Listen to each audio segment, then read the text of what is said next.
ಸ್ನೇಹಿತರೆ ನಮಸ್ಕಾರ. ಸ್ನೇಹಿತರೆ ಹೇಗಿದ್ರೆ ಎಲ್ಲರೂ?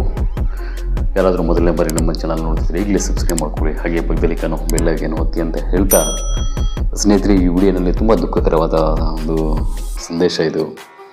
ಒಂದು ತಾಯಿ ಎಷ್ಟು ದುಃಖ ಪಟ್ಟಿದ್ದಾಳೆ ಅಂತ ಅದು ನೋಡಿದಾಗ ಕೇಳಿದಾಗ ತುಂಬ ಮನಸ್ಸು ಆಘಾತವಾಗಿ, ತುಂಬ ಸೂಕ್ಷ್ಮವಾಗಿರೋರಿಗೆ ತುಂಬ ಕಣ್ಣೀರು ಬರುತ್ತೆ. ಆ ರೀತಿ ಆ ತಾಯಿಯ ಹೇಳಿಕೆ ಇದೆ ನೋಡಿ, ತುಂಬ ನೋವುಂಟು ಮಾಡುತ್ತೆ ಸ್ನೇಹಿತರೆ. ಯಾರಿಗೂ ಈ ರೀತಿ ಘಟನೆಗಳು ನಡೀಬಾರ್ದು ಅನಿಸುತ್ತೆ ಸ್ನೇಹಿತರೆ. ಅದೇ ನಾನು ಹಿಂದಿನ ವಿಡಿಯೋದಲ್ಲಿ ಕೂಡ ಹೇಳಿದೆ, ದರ್ಶನ್ ಈ ರೇಣುಕಾ ಸ್ವಾಮಿ ಅವ್ರಿಗೆ ಕರ್ಕೊಂಡು ಬರಬೇಕಾದ್ರೆ, ಕಂಡು ಹಿಡಿದು ಒಂದು ತನಿಖೆ ಮಾಡಿ ಕರ್ಕೊಂಡು ಬರಬೇಕಾದ್ರೆ ಅಲ್ಲಿ ಚಿತ್ರದುರ್ಗದಲ್ಲಿ ದರ್ಶನ್ ಅಭಿಮಾನದ ಸಂಘದ ಅಧ್ಯಕ್ಷರಾಗಿ ರಾಘವೇಂದ್ರ ಅವ್ರಿಗೆ ಹೇಳ್ತಾರೆ. ಆ ರಾಘವೇಂದ್ರ ಏನು ಮಾಡ್ತಾರೆ, ಒಬ್ಬ ಆಟೋ ಡ್ರೈವರ್ ಪರಿಚಯ ಇರ್ತಾರೆ, ಅನಿಲ್ ಕುಮಾರ್ ಅಂಥೇಳಿ. ಅನಿಲ್ ಕುಮಾರ್ಗೆ ಹೇಳ್ತಾನೆ, ನಿನ್ನ ದರ್ಶನ್ ಅಂದರೆ ಪರಿಚಯ ಅಲ್ಲ, ಇಷ್ಟ ಅಲ್ವಾ, ದರ್ಶನ್ಗೆ ನಾನು ಮುಖಾಮುಖಿ ಭೇಟಿ ಮಾಡಿಸ್ತೀನಿ, ಫೋಟೋ ತೆಗಿಸ್ತೀನಿ, ಆದರೆ ಒಂದು ಚಿಕ್ಕ ಕೆಲಸ ಮಾಡಬೇಕು, ಬೆಂಗಳೂರಿಗೆ ಹೋಗೋಣ ಅಂಥೇಳಿ ಈ ರೇಣುಕಾ ಸ್ವಾಮಿ ಅಂತ ಒಬ್ಬ ವ್ಯಕ್ತಿ ಇದ್ದಾನೆ, ಆತನ ವಿಳಾಸ ಹೇಳ್ತೀನಿ, ಆತನಿಗೆ ಆಟೋದಲ್ಲಿ ಕರ್ಕೊಂಬರ್ಬೇಕು ಇಂಥ ಜಾಗದಲ್ಲಿ ಅಂತ ಹೇಳಿ ಈ ರೀತಿ ಪರಿಚಯ ಆಗ್ತಾನೆ, ಹೇಳ್ತಾನೆ ಅಷ್ಟೇ. ಇಲ್ಲಿ ಅನಿಲ್ ಕುಮಾರ್ ಆಟೋ ಚಾಲಕನಿಗೂ ಈ ದುರ್ಘಟನೆಗೂ ಯಾವುದೇ ರೀತಿಯ ಸಂಬಂಧ ಇಲ್ಲ. ಆದರೆ ಕೇವಲ ಒಂದು ಅಭಿಮಾನದಿಂದ ಏನು ದರ್ಶನ್ಗೆ ಭೇಟಿ ಮಾಡಿಸ್ತಾನೆ ಅಂತ ಒಂದು ಫೋಟೋ ತೊಗೊಳ್ಳೋಣ ಅಂಥೇಳಿ ಅಭಿಮಾನದಿಂದ ಮಾತ್ರ ಈ ರಾಘವೇಂದ್ರ ಹೇಳಿರೋ ಕೆಲಸ ಮಾಡ್ತಾನೆ, ರೇಣುಕಾ ಸ್ವಾಮಿ ಕರ್ಕೊಂಡು ಬಂದುಬಿಡ್ತಾನೆ. ಆದರೆ ಈ ರೇಣುಕಾ ಸ್ವಾಮಿಗೆ ಮನೆಯಿಂದ ಅವರಿಗೆ ವಿಳಾಸದಿಂದ ಕರ್ಕೊಂಡ್ಬರೋದ್ರಿಂದ ಈ Anil Kumar auto driver Anil Kumar A7 ಅಂದರೆ ಒಂದು ಅಪರಾಧಿ ಸ್ಥಾನದಲ್ಲಿ 7ನೇ ವ್ಯಕ್ತಿ ಆಗ್ತಾನೆ. ಈ ಟಿ ವಿಗಳಲ್ಲಿ ನೋಡ್ತಾನೆ ಅನಿಲ್ ಕುಮಾರ್ ಅವರ ಅಪ್ಪ, ತನ್ನ ಮಗ ಕೂಡ ಈ ಘಟನೆಯಲ್ಲಿ ಆರೋಪಿಯಾಗಿದ್ದಾನೆ, ಜೈಲಿಗೆ ಸೇರಿದ್ದಾನೆ, ಕಸ್ಟಡಿಯಲ್ಲೇ ಇದ್ದಾನೆ ಅಂತ ಹೇಳಿ ತುಂಬ ಭಯ ಬಿದ್ದು ಕುಸಿದು ಬಿದ್ದು ಹೃದಯಾಘಾತ ಬಂದು ಹಾಸ್ಪಿಟ್ಲಿಗೆ ಕರ್ಕೊಂಡು ಹೋಗೋ ಮಧ್ಯದಲ್ಲಿ ತೀರೋಗ್ತಾನೆ. ತುಂಬ ನೋವು ಪಡಿರುವಂತಹ ಹೆಂಡತಿ ಗಂಡ ನೋಡು ಈ ಥರ ಸತ್ತೋಗ್ಬಿಟ್ಟ, ಮಗನ ಟೆನ್ಷನ್ ತೊಗೊಂಡು ಈ ರೀತಿ ಜೈಲಿಗೆ ಸೇರಿದ್ದಾನೆ ಅಂತ ಹೇಳಿ, ಏನು ಯಾರಿಗೋಸ್ಕರ ಇರಬೇಕು, ಹೇಗೆ ಈ ರೀತಿ ಅಂತ ಹೇಳಿ ಮಗನ ಮೇಲೆ ಪ್ರೀತಿ ಇಟ್ಕೊಂಡು ಇಲ್ಲಿ ಚಾನಲ್ ಅವರು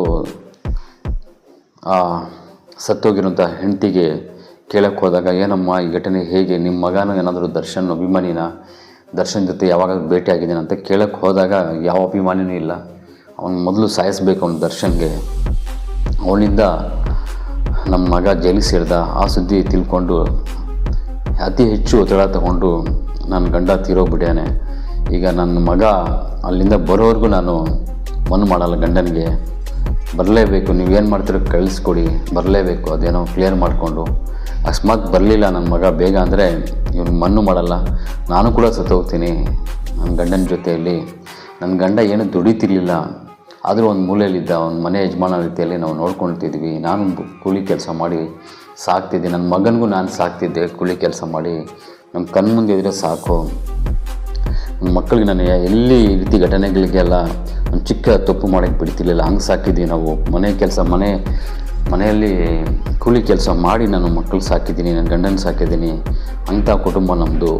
ಒಬ್ಬ ನಾಲಾಯಕನ ಇಂದ ನಮ್ಮ ಮನೆಯಲ್ಲಿ ನನ್ನ ಗಂಡ ಸತ್ತೋಗ್ಬಿಟ್ಟ, ಇನ್ನು ಮಗ ಜೈಲಿಗೆ ಸೇರಿದ್ದಾನೆ, ಆತನು ಬೇಗ ಬರಲಿಲ್ಲ ಅಂದರೆ ಯಾವುದೇ ಕಾರಣಕ್ಕೂ ನಾನು ಕೂಡ ಇರಲ್ಲ, ನಾನು ಕೂಗಾಡಿ ನಾನು ಸತ್ತೋಗ್ತೀನಿ ಅಂತ ಹೇಳಿ ಯಾವಾಗಾದರೂ ಬಿಡ್ತಾರೇನೋ ಅವ್ರಿಗೆ ಅಂಥೇಳಿ ಈ ರೀತಿ ಹೇಳ್ತಾಳೆ, ಹತ್ಕೊಂಡು ಹೇಳ್ತಾಳೆ ಒಬ್ಬ ತಾಯಿ. ಅಂದರೆ ಆತನಿಗೆ ಅವನಿಗೆ ದರ್ಶನ್ಗೆ ಶಾಪ ಹಾಕ್ತಾಳೆ, ಎಷ್ಟು ಶಾಪ ಆಗ್ತಾಳೆ ಅಷ್ಟು ಕೂಡ ನನ್ನ ಮಗ ಅವ್ನು ಮಾಡಿರೋ ಕೆಲಸಗಳಿಗೆ ನಮ್ಗೆ ತೊಂದರೆ ಆಯಿತು, ಬಡ ಕುಟುಂಬ ನಮಗೆ, ನನ್ನ ಮಗನಿಗೆ ಇದ್ರ ಬಗ್ಗೆ ವಿಷಯನೇ ಗೊತ್ತಿರಲಿಲ್ಲ, ಏನೋ ಕರೆದ್ರೂ ಹೋದ ಅಷ್ಟೇ, ಈ ರೀತಿ ಘಟನೆ ಈ ರೀತಿ ನಡೆದಿದ್ದಂತ ಏನೂ ಹೇಳಿಲ್ಲ.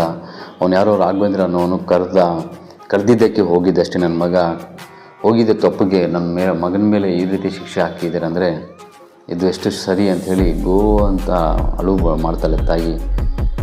ತುಂಬ ನೋವಾಗುತ್ತೆ ಸ್ನೇಹಿತರೆ. ಈ ಥರ ಘಟನೆಗಳು ಒಂದು ಬಡ ಕುಟುಂಬದ ಮಕ್ಕಳಿಗೆ ಕರ್ಕೊಂಡು ಈ ನಟ ದರ್ಶನ್ ಬೋಲಿ ಮಗ ಈ ರೀತಿ ಮಾಡಿದ್ದಾನೆ ಅಂದರೆ ಆತನ ಏನೋ ಒಂದು ಸೈಕೋ ಕೆಲಸಗಳಿಗೆ ಒಂದು ಬಡ ಕುಟುಂಬದಲ್ಲಿ ಒಂದು ಸಾವಾಗುತ್ತೆ.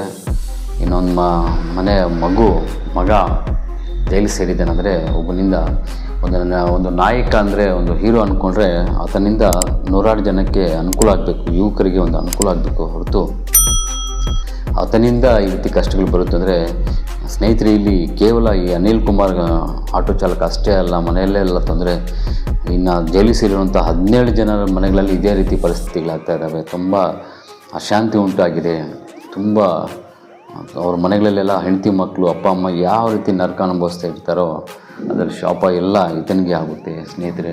ಹಾಗಾಗಿ ಮಕ್ಕಳಿಗೆ ನೀವು ಸ್ವಲ್ಪ ದಯಮಾಡಿ ನಿಮ್ಮ ಮಕ್ಕಳು ಯಾರು ಸವಾಸದಲ್ಲಿದ್ದಾರೆ, ಎಲ್ಲಿ ಓಡಾಡ್ತಾರೆ, ಎಲ್ಲಿ ಹೋಗ್ತಾರೆ, ಪ್ರತಿಯೊಂದು ಸ್ವಲ್ಪ ಗಮನ ಹಾಕಿ. ಗಂಡು ಮಕ್ಕಳಾಗ್ಬೋದು, ಹೆಣ್ಮಕ್ಳಾಗ್ಬೋದು, ಈ ರೀತಿ ಘಟನೆಗಳಲ್ಲಿ ಭಾಗಿಯಾಗಿದ್ರೆ ಜೀವನ ಪೂರ್ತಿ ನರಕವನ್ನು ಅನುಭವಿಸ್ಬೇಕು, ಜೀವನ ಪೂರ್ತಿ ಕಷ್ಟಕ್ಕೆ ಬೀಳುತ್ತೆ.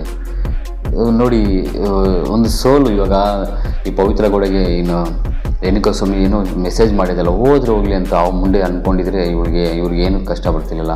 ಅವಳೇನೋ ದೊಡ್ಡ ಫಿಗರ್, ಯಾರು ಐಶ್ವರ್ಯಕ್ಕಿಂತ ಫಿಗರ್ ಅಂದ್ಕೊಂಡು ಏನು ದೇಶದಲ್ಲಿ ಯಾರೂ ಇಲ್ಲ ಹೆಣ್ಮಕ್ಳು ಅನ್ನೋ ರೀತಿಯಲ್ಲಿ ಆಕಾಶದಿಂದ ಇಳಿದು ಬಂದ ರೀತಿಯಲ್ಲಿ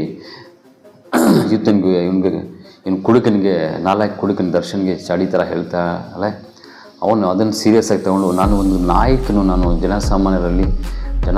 ಜನರಲ್ಲಿ ಒಂದು ಹೆಸರು ಮಾಡಿರೋಂಥ ನಾಯಕ, ನಾನು ಈ ರೀತಿ ಮಾಡಬಾರ್ದೇನೋ ವಾರ್ನಿಂಗ್ ಕೊಡೋಣ ಅಂತ ಕೊಟ್ಟಿದ್ರೆ ಇಷ್ಟೆಲ್ಲ ಆಗ್ತಾಯಿರಲಿಲ್ಲ.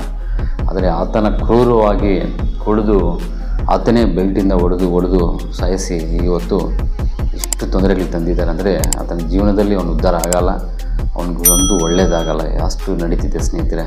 ದಯಮಾಡಿ ನಿಮ್ಮ ಮಕ್ಕಳು ಯಾರ್ಯಾರು ಸವಾಸಗಳಿದ್ದಾರೆ, ಎಲ್ಲೆಲ್ಲಿ ಹೋಗ್ತಾರೆ, ಸ್ವಲ್ಪ ಜವಾಬ್ದಾರಿ ತಗೊಳ್ಳಿ. ಇಂಥ ಘಟನೆಗಳಲ್ಲಿ ಯಾವುದೇ ರೀತಿಯ ಉದಾಹರಣೆ ಆಗಬಾರ್ದು ಅಂತ ಹೇಳ್ತಾ ಈ ಸುದ್ದಿಯನ್ನು ನಿಮ್ಮ ಮಕ್ಕಳಿಗೆ, ನಿಮ್ಮ ಆಚೆ ಓಡಾಡೋ ಪ್ರತಿಯೊಬ್ಬ ಮಕ್ಕಳಿಗೂ ಶೇರ್ ಮಾಡಿ. ಅವ್ರು ಸ್ವಲ್ಪ ಬುದ್ಧಿ ಬರಲಿ. ಯಾರು ಈ ಥರ ನಮ್ಮ ಶತ್ರುಗಳು ಕೂಡ ಈ ರೀತಿ ಕಷ್ಟಕ್ಕೆ ಬೀಳಬಾರ್ದು ಸ್ನೇಹಿತರೆ. ಶತ್ರುಗಳ ಮನೆಗಳಲ್ಲಿ ಕೂಡ ಈ ರೀತಿ ದುರ್ಘಟನೆಗಳು ನಡೆಯಬಾರ್ದು ಅಂತ ಹೇಳ್ತಾ ಈ ಸುದ್ದಿಯನ್ನು ನಿಲ್ಲಿಸ್ತೀನಿ. ನಮಸ್ಕಾರ, ಧನ್ಯವಾದಗಳು.